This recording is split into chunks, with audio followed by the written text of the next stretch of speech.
Сайхан байна да. Эх орноо танилцуулж нөглөө бас арга хэмжээнд зөвхөн оролцоод. Тэгээд би 2007 онд Японоос шалгарсан байлээ. Тэгээд сүйд мэдсэн л дээ. Тэгээд манай одоо оюун гишүүн байна. Манай зурагт сайд байна. Одоо гааг сайд байна да. Бид дөрв байдаг юм байна. Таны бас юм бол бид нар харах сонио харагдаж байна. Харин тийм би ч гэсэн бас тэгээд уулзаж яг зохион байгуулалт бүр сарын өмнөөс одоо бид нар зохион байгуулсан л да. Тэгээд сайхан болж Монгол улсаас сайхан танилцуулж байна. Өнөөдөр өглөө бас Монгол боловсролын одоо тогтолцоо байр суурь ямар хөө гэдэг энэ талаас 33 сургууль дээр очлоо. Хүүхдүүдтэй ярилцлаа. Нэр төртөө тийм ээ. Одоо нэр төрийн одоо юу гэндээ эрхэмлэх одоо энэ нийгэмд яаж зөв амьдрах уу гэдэг сэдвээр ярилцлага өрнүүллээ. За өдөөс хойш гадаад улсын яам дээр бас оюутан залуусаас уулзлаа. Тэгэл ингээл хэлбэрийн дагуу сайхан явж байна да. Тэгээд сэрэгтэй бас мундаг хүмүүс байна шүү бас. Уулзалтын хөтөлбөр ёсоор залуу манлайлагчид Монголын хэвлэл мэдээллийн салбарын талаарх мэдээллийг сонссон. Уг уулзалтанд Монголын хэвлэл мэдээллийн зарим байгууллагын удирдлагууд оролцож, өнөөгийн хэвлэл мэдээллийн салбарын нөхцөл байдал хийгээд хүндрэл бэрхшээлийн талаар нээлттэй ярилцлаа. Харин 2 дахь өдөр залуу удирдагчид Монгол орны байгалийн үзэсгэлэнт газраар аялан мөн Монгол орны талаарх мэдээллүүдийг сонсоод буцацгаалаа. Тэднээс Монголд оронд хэрэг болох шин санаачлаг гарна гэдэгт итгэлтэй байна.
Өөрийн авиаслах сурагчдаа бас дахин баяр хүргэе. За энэ аялалчид бол манай сургуулийн хувьд нэлээд их бэлэгшээлтэй зүйл болж байна. Учир нь юу гэхтэй зэрэг шинэ хичээлийн жил эхлээд тун удаагүй байхад энэ зочид маань одоо хүрэлцэж ирсэн. Энэ хичээлийн жил энэ бэлэгдлэрийн авиа сурлаг одоо бүрдсэн энэ хүүхдүүдийн маань би одоо бас найдаж байна.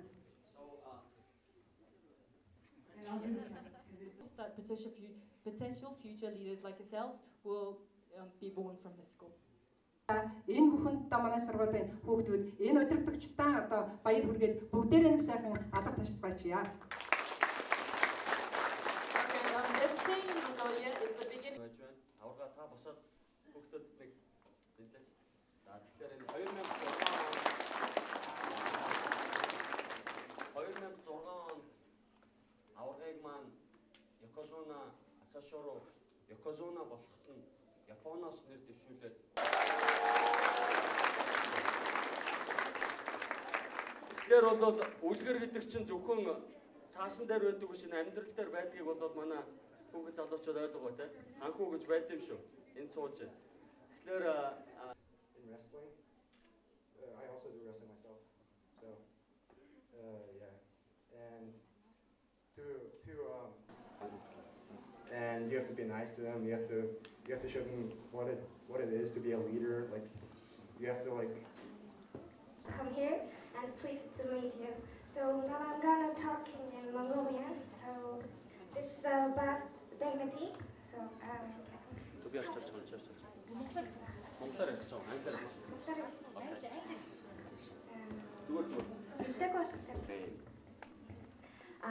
нөгөөх нь болохоор бид нар хүн болж төлөв шиг явцдаа орж ирсэн гэр хүнд байдаг. And in the course of the life. I'm Joe Bairtzinger.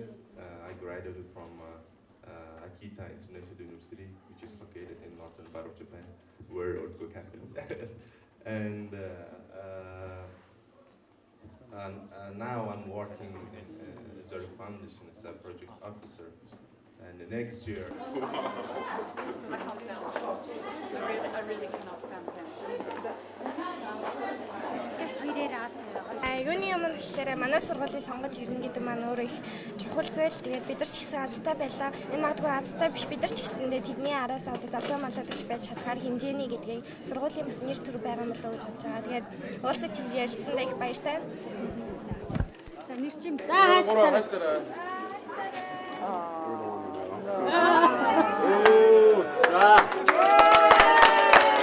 So we have the dignity wall here, the first one. The size doesn't matter. It's small, but it has a message. Change them as frequently as we can, so that kids can share their stories on dignity in this wall.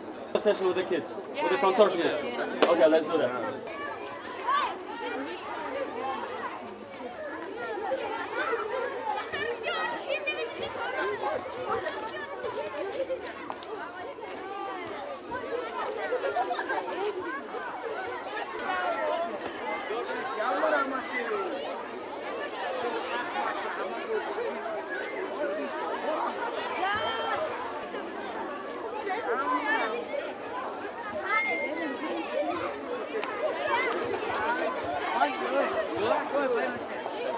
No sé por qué usa el disfraz.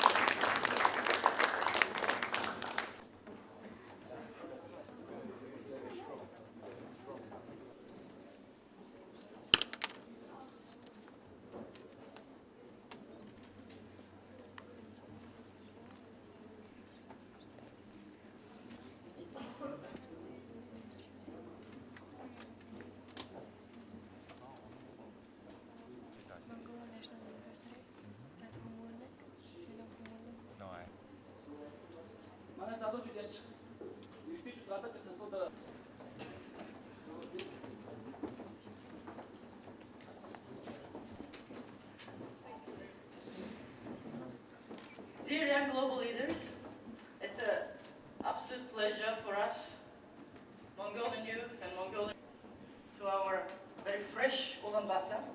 Fresh is a replacement of a bit cold decision making.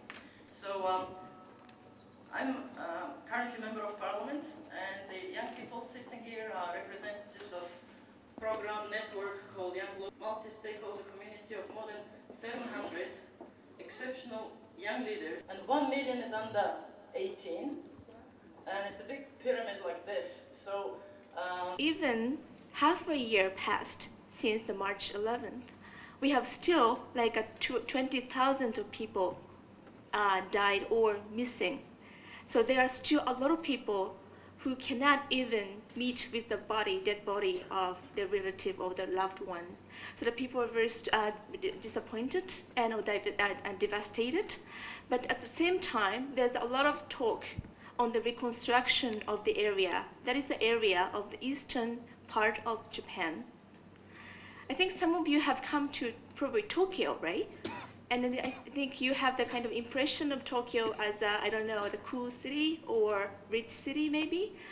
But when it comes to the eastern part of Japan, that is pretty up north, this is the area where not many people go, or there's a lot of, the whole Japan is right now the aging society, so we have a lot of older generations, but especially in the east side of Japan, the problem of aging is a big one. And then I was just surprised to see that so many people are under 18, right? But right now, in the eastern part of Japan, about 30% or 40%, almost 30 actually, 30% of the people in the eastern part which were struck by this earthquake and tsunami are above 60, age of 60. So there are a lot of old people there, and a lot of Japanese young people even want to get out of that city, the areas, and come to Tokyo to work. And then we had this March 11th, and that's made much more damage on that area.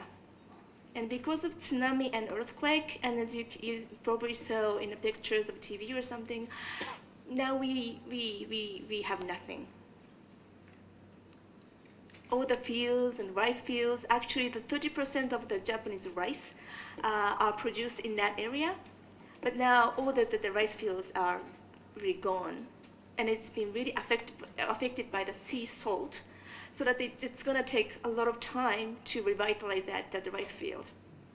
And also we have many small fishery areas in that areas, but now they're all gone. So it will take a lot of time. And it's difficult because, as I said, even before March 11th, less and less people wanted to live there, and more young people wanted to come to Tokyo rather than stay there. So that in order to revitalize that area, we really need young people, and we really need young Japanese people who find that eastern part of Japan attractive. And in order to do so, we really need the effort of young people. So that we actually, including Daisuke Iwase there, that's Japanese, another YGL there. There are about 20 of us in YGL in Japan came up together, and we formed a group called Beyond Tomorrow. And it's basically the scholarship program, but our focus on the education on leadership. And we don't really focus only on to making elite or people who are up there, but we try to focus more on the kind of regional or local leadership, because in order to revitalize a local area, we need local people's taste. We need local people's commitment there, so that we do give scholarship to those people who would like to stay there, and if we would like to make that eastern part of Japan attractive for the young people. So that actually, I'd like to ask my fellow YGLs too, that if you're going to go to Dalian, I actually bring 7 of the students from Japan who have that experience to talk to you. So if you're interested, please come forward and talk to them in Dalian. But at the same time, I'd like to make these students who we give scholarship to be ambassadors to the world. We'd like them to stay in the local area and do whatever they can do in local. But at the same time, I'd like these local young people to exchange views with people from like Mongolia or other countries as well, so that they know what you are doing in the local area here is something that the local people in Japan will do at the same time. So that kind of exchange or ambassador program is something that we are pushing towards as well. So in conclusion, I just wanted to let you know that even we had a big sad incident in March 11th, and still it's a lot of things to do, but at the same time that we try to encourage young people in Japan to be actually the driver for the recovery of Japan. Thank you very much.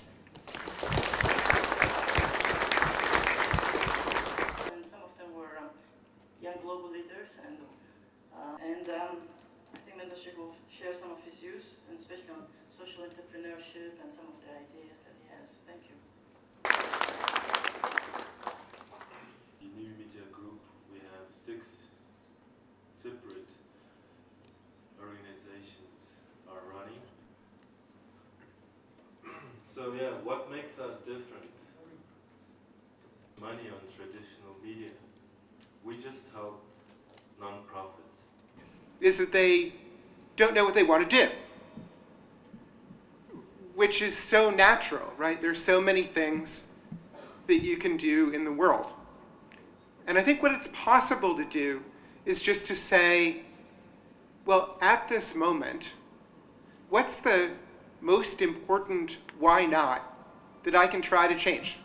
And that doesn't actually cause me to need to commit that the next day I might not get up and have an even better idea or an idea that's closer to my soul.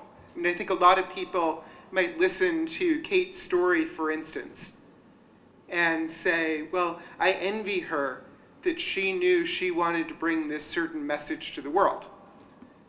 But I think, actually, for Kate, she just decided, well, I'm going to start with this. And I think the story about one laptop, here was one person in a classroom, and he said, well, why not try for now to bring more technology to the world? So the first problem which you can overcome is not knowing what to do. Second problem that you can also overcome is most people don't actually have a plan for how they're going to get better at leading every day. It seems like this big amorphous thing, and how do you really work on it? And you look at the best leaders out there, the famous ones, and it seems like what they do is so different. And it's sort of like, well, am I ever going to have that magic or not? But like most things, it actually isn't magic. There's a way to learn. We watched at a school before this some very young gymnasts doing things that I couldn't even have imagined would be physically possible. And how did they learn those things? They learned them by isolating like one particular thing that they were going to try. They were probably going to fail at it, but they were going to try. They were going to understand what worked, what didn't, and then they were going to try again. And I think in general, athletes, musicians are much better at being purposeful about how they learn than leaders. So something very important that you can do is say, okay, what's one thing that might matter to my leadership? It might be how I listen to other people. It might be how I speak. It might be how I come up with concrete steps, whatever it is. Think about that one thing on Thursday that you can practice. Don't focus too much on the result, but focus on, did it go the way I thought it might? Why or why not? What can I learn from that? What am I going to do next time? And that's much more like what an athlete, like what these gymnasts do. If you do that, you're certain to get better. And if you get better frequently enough, you're certain to be great. So third reason, a final reason why people often feel out of touch with what they could achieve, which is that they don't take enough risk. And that's probably the most solvable of all of these, although the hardest. And I think the solution is just recognizing that